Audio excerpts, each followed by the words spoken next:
My name's Garrett Meier, and today I'll tell you about the history of baseball. Baseball is not just a sport.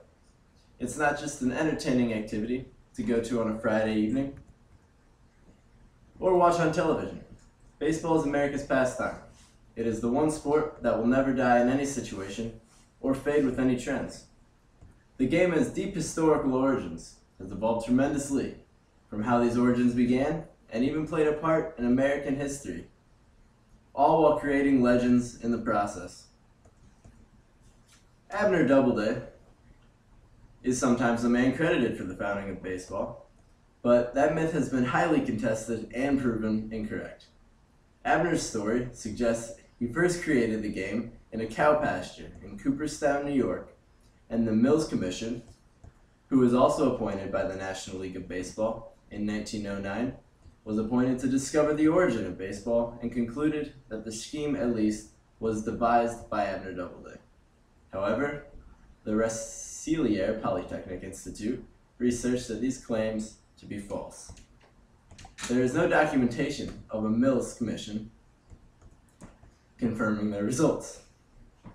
The only recorded testimony confirming these results comes from a man named Abner Graves, who is seen as highly questionable. For 2 years after this one and only report, Mr. Graves murdered his wife cold blood and was committed to an institution for the criminally insane for the rest of his life. Now, to me, this testimony is no home run, as there is also no recorded documentation from the man Abner Doubleday himself. As no one will ever know who truly devised the scheme of the game, baseball's founder is given credit to by the Cooperstown Hall of Fame to be Alexander Cartwright. The Columbia 6th edition encyclopedia states that rather in the 1840s, Alexander Cartwright of the New York Knickerbocker Club standardized many of the features and field dimensions still in use today.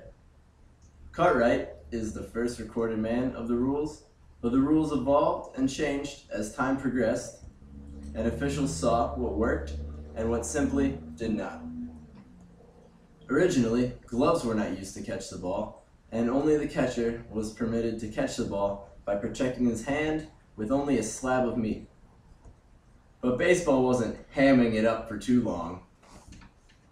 A large padded glove was introduced in 1849, but didn't even have a web until it was phased in the 1940s. Fielders weren't the only ones affected in these rule evolutions, though. The flat set of bats were outlawed, like Abner Graves, and in 1893, the round holey wooden bat was required. This allowed more of an advantage to pitchers until they were cut. Some of their rights were cut, as the mound was leveraged lower by 6 inches. Lowering of the pitcher mound is given credit to St. Louis Cardinal Bob Gibson, who had such a powerful downward delivery that he was contestably unhittable. Gibson is one of many players who changed and influenced the game. Gibson might be a memorable and influential player, but no man will ever compare to the great Bambino, Babe Ruth. Ruth played the majority of his career with the New York Yankees and is deemed the man who started the legacy of the most winning franchise in baseball history. He helped the Yankees to 7 World Series championships and also ranks in the top 10 for 10 of the all-time hitting records. Oh, and did I mention that he also set all of these records in 1935 and can still sustain his name on the list? They didn't call him the Salt No Swat for nothing.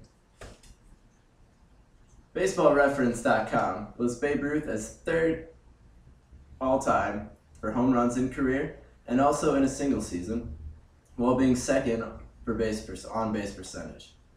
That is almost as crazy as fans thought the Brooklyn Dodgers were after the signing of Jack Roosevelt Robinson.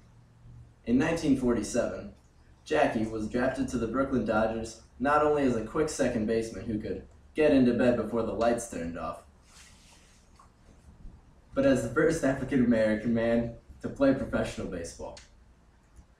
This was not only monumental for the game of baseball, but it was monumental for America, as it was going through its prime civil rights years. Even though his signing was highly controversial, the Brooklyn Dodgers crossed the color barrier to set a new standard of equality in a time of need.